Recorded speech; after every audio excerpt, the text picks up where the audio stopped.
you go. By the way, do you know what? So at the end of that scene, it's moved about that much. It would have moved further.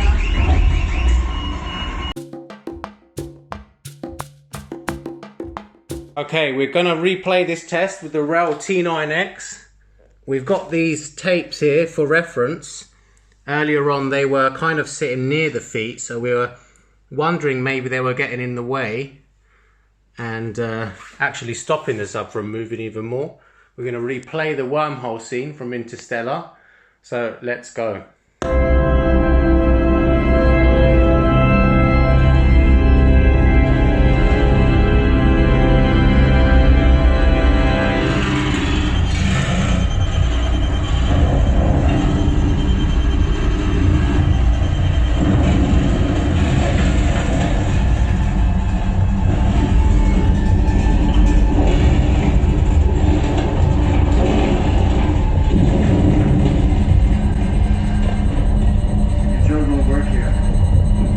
Through the bulk, space beyond our 3 dimensions.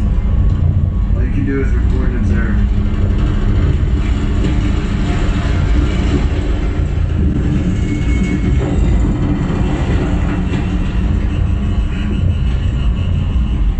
What is that?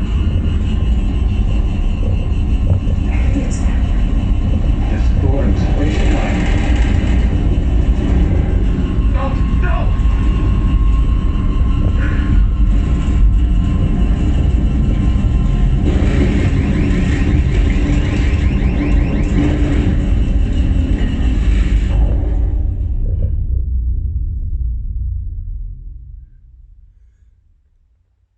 It looks like it's moved about that much, and then over on this top, on this side, this was parallel. This foot here was parallel with that, and now it's come this way on the right hand side. So I feel like this is a major, as you can see there, that was lined up. I feel like this is a major problem with this subwoofer already, and it suggests that the internal bracing could be improved. So hopefully REL can sort this problem out. I'm going to be playing the scene from Interstellar on the REL T9i because I did this same test on the REL T9x and I found that the subwoofer was skidding across the floor, and you might have seen that in the previous clip. So I'm setting up the REL T9i, the same conditions, it's in the same spot, it's connected via LFE this time. I usually connect with the high pass for the other tests, but in this test it's LFE, just as the REL T9x was in that test. So we're going to start that now.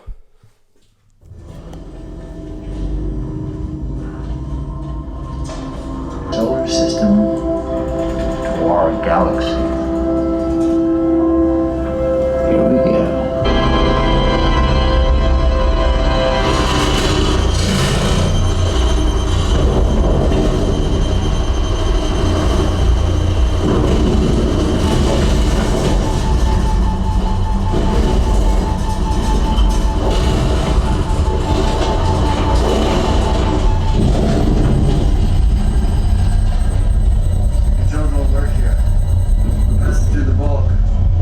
Beyond our 3 dimensions. All you can do is record and observe.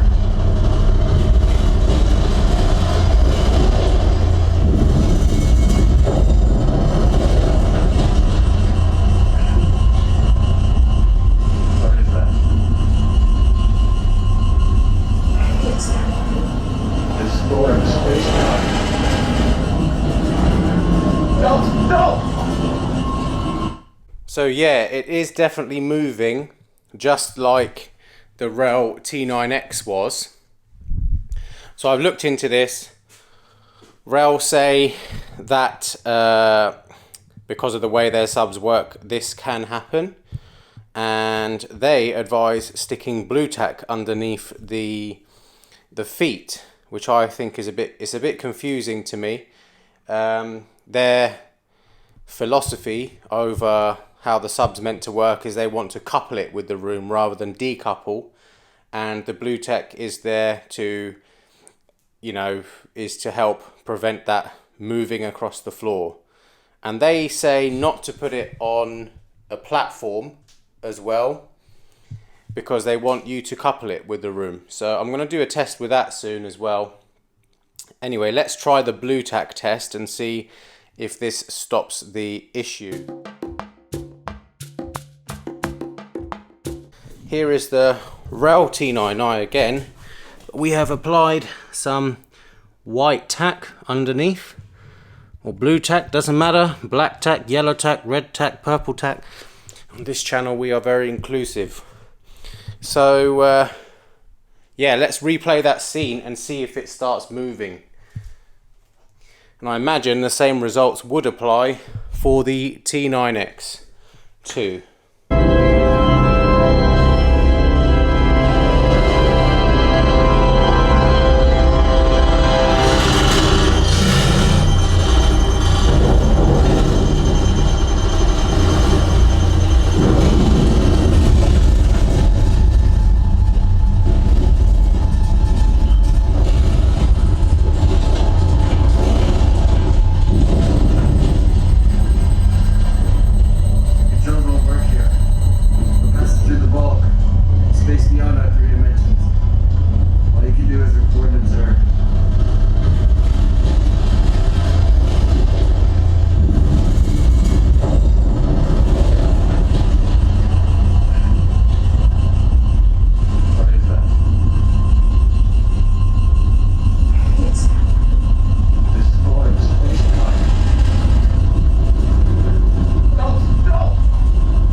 Okay, that's the end of that test. As you can see, it didn't move, so that worked. The REL blue tack hack works. One thing I will say though, I really do believe this shouldn't be something that a customer has to do. I don't think, I mean, for me, I can't help but feel it cheapens the brand a little bit when you put blue tack underneath it, or white tack, or whatever you put underneath it. Yeah, I mean, why don't you include some, if it's a big problem, why don't you include some in the box for a start? And secondly, I just don't like the idea of it. So yeah, that's just my opinion on it. So if it bothers any of you, then whatever. I actually did measure my, you know, how flat my floor was, and you know, it's reasonably flat. It's within the lines on the spirit level. So it just seems that, you know, this sub really does vibrate a lot compared to other subs that I've seen where they're trying to reduce all those vibrations. You know, they're trying to decouple the subwoofer from the floor.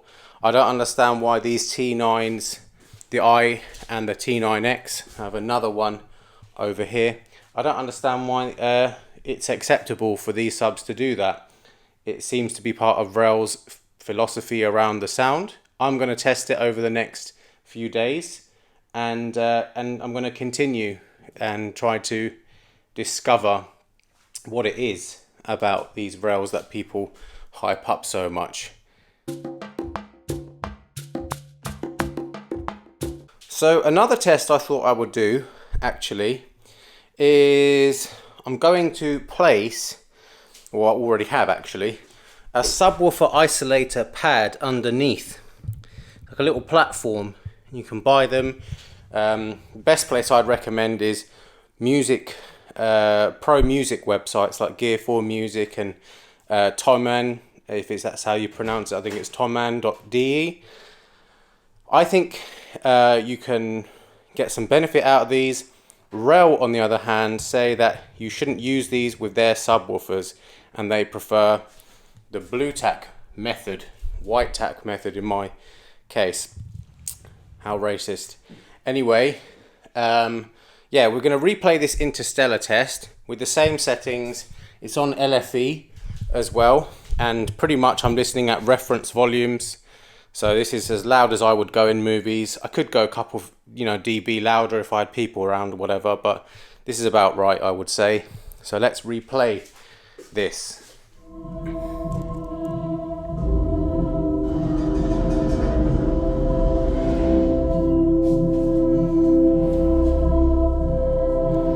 Everybody ready to say goodbye to our solar system? To our galaxy? Here we go.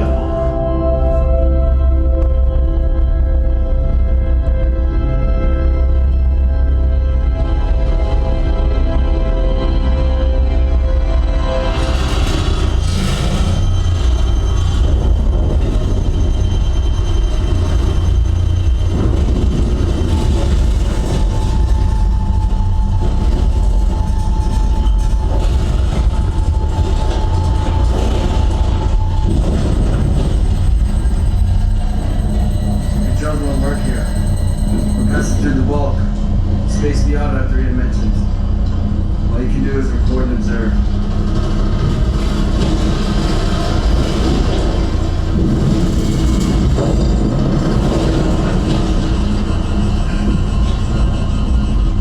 What is that? It's distorted space-time. No!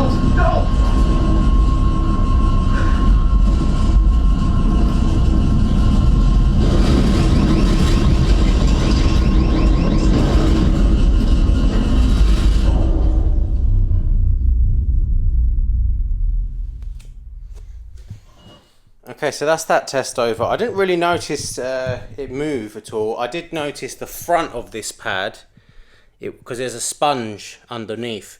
It's kind of going like that, you know, like kind of like a springboard. So, and that's the energy that was responsible for moving the sub in the first place. Yeah, I mean, I think this is also another solution, though REL don't recommend it, because I guess they want the vibrations to be going into the room. So we'll have to see what I think about that. I'm going to do some subjective listening tests with the decoupler on and then the REL on its own, just on the floor. So that's it for now. Here is another little test that I have just constructed, actually. I don't know how this even came to me. But we have a little glass of water here, and I'm putting it directly on the REL T9i, and it's just in front of the badge there. And I'm going to play back a track, or a couple of tracks, and see how much that glass of water, you know, how many waves there are, if it's going to be a tidal wave or it's just going to be a ripple. And that might be a way to judge the energy transfer between the cabinet and yeah, the environment. So let's just have a look at that. Better turn it down in case I flood my floor. But here we go.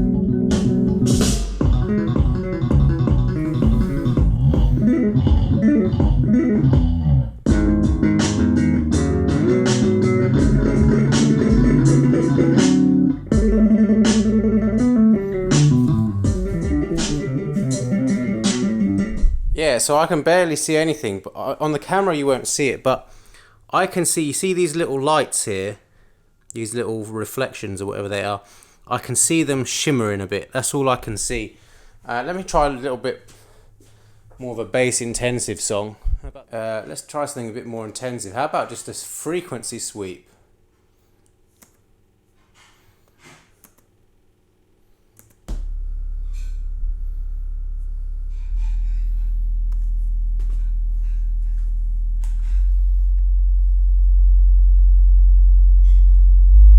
Whoa. Oh God. Okay, we don't want to do that. We don't want to do that. So the glass of water was actually moving across. I might try it and do that again so you can see.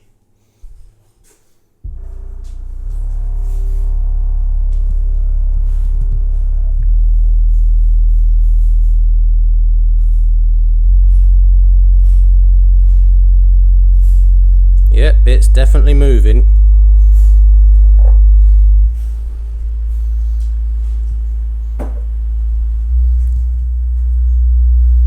Okay, well that's that weird test done. Let's try put the T9X there, put it at the same volume and see how much that, if it makes any difference.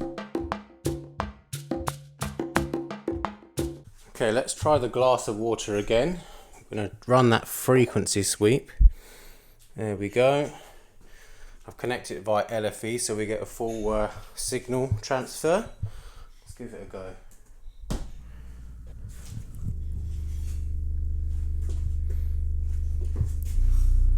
Whoa, it's definitely shaking that water. Can you see that, guys?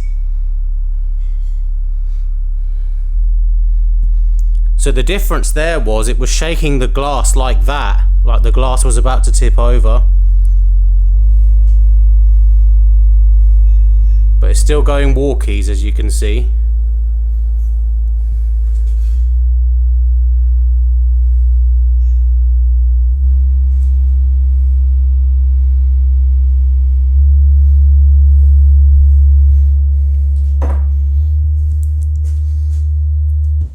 Yeah, so it seems like at the 40 Hertz level, whatever it was, there seems to be more vibration coming from this REL T9X. I mean, the glass of water was going like that, and I've checked the volumes, the levels, and the bass level seems to be about the same. So yeah, I definitely didn't see that on the T9i. What information can we get from that? Well, that's up to you. I mean, what does it prove?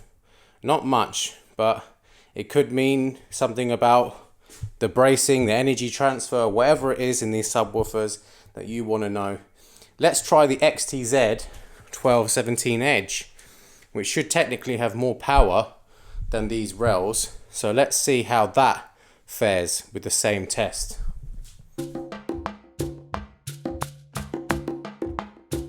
The XTZ had to be turned down a little bit, as you would expect. So yeah, we are volume matched now. Let's give that a go at 20 Hertz.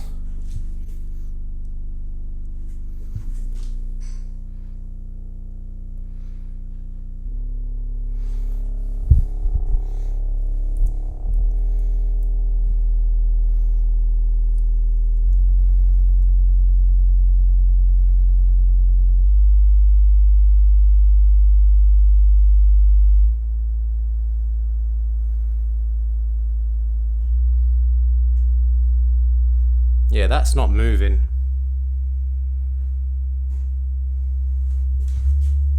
That's not moving even a bit. And I can't see the water rippling as well.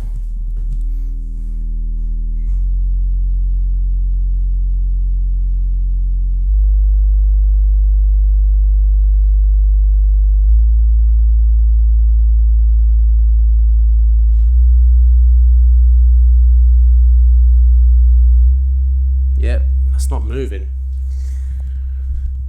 So definitely don't use your RELs as a coffee table, guys. The XTZ, on the other hand, still is quite impressive. Let's turn the gain up a few dB and see if this changes.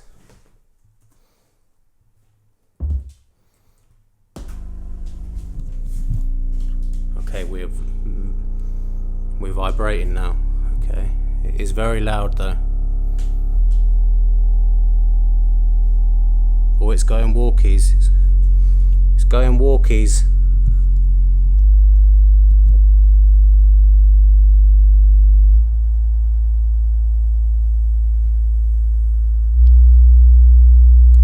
So that was there before, And now it's calmed down. It's at those lowest frequencies between 20 and 40 that it gets the cup to move. After that, then even the water is pretty still. So scientific tests only found on the Man Discovers Tech YouTube channel. So you better subscribe if you want to see more of these world's most scientific tests. So yeah, that's it. What does it tell you? Well, definitely tells you that there's less energy transfer from the XTZ internals to the outside of the cabinet, even though the volume is louder. So there's more energy in there that's being transferred to the outside environment. What can you infer from that? Well, some people will say the RELs are cheaply made. Some people will say that's how they're designed. Up to you. I'm not going to say anything. So there you go. That's the end of that test. Now you subscribe or I smash you.